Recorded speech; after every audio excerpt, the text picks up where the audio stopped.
రోజులానే శంకర్ అమ్మమ్మని కథ చెప్పమని మారం చేశాడు. కౌసల్య తన పని ముగించుకొని కథ చెప్పసాగింది. అనగనగా ఒక పట్టణంలో 7 భవనం మంటల్లో చిక్కుకుంది. దిగువ అంతస్తులలో కార్యాలయాలు, దుకాణాలు ఉన్నాయి.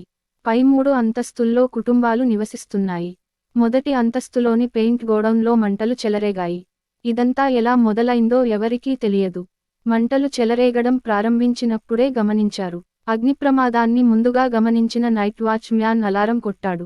వెంటనే ఫైర్ సర్వీస్కి, పోలీసులకు ఫోన్ చేశాడు. అగ్నిమాపక యంత్రాలు ఘటనా స్థలానికి చేరుకోకముందే మంటలు ఇతర అంతస్తులకు వ్యాపించాయి. అగ్ని మరియు పొగ మధ్య వేదన మరియు నిరాశతో కూడిన కేకలు వినిపిస్తూ ఉన్నాయి. తొలుత నిచ్చెనలు, లిఫ్టుల సాయంతో ప్రజలను రక్షించారు.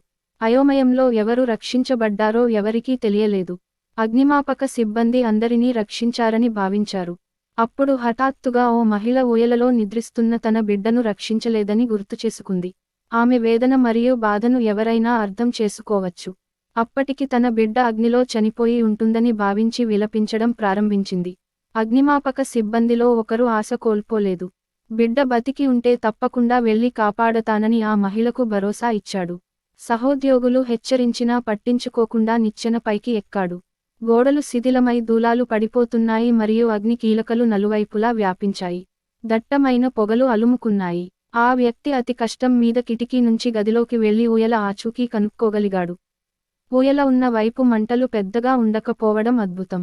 అరుస్తున్న చిన్నారిని తీసుకుని తను తెచ్చిన తడి దుప్పటిలో చుట్టేశాడు.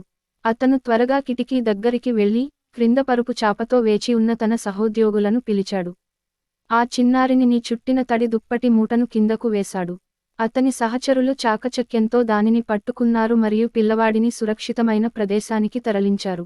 పిల్లవాడి అమ్మ ఆనందాన్ని మాటల్లో చెప్పలేం. ఇంతలో అగ్నిమాపక సిబ్బంది నిచ్చెనపై నుంచి జారిపడ్డాడు. ఎంత జాగ్రత్తలు తీసుకున్నప్పటికీ అతని శరీరంపై కాలిన గాయాలయ్యాయి. వెంటనే ఆసుపత్రికి తరలించి తగు చికిత్స అందించారు. మీకు మా పోస్ట్ నచ్చినట్లయితే మరిన్ని ఆసక్తికరమైన పోస్ట్ల గురించి లైక్ మరియు సబ్స్క్రైబ్ చేయండి. సర్వే జన సుఖినో భవంతు. జై హింద్.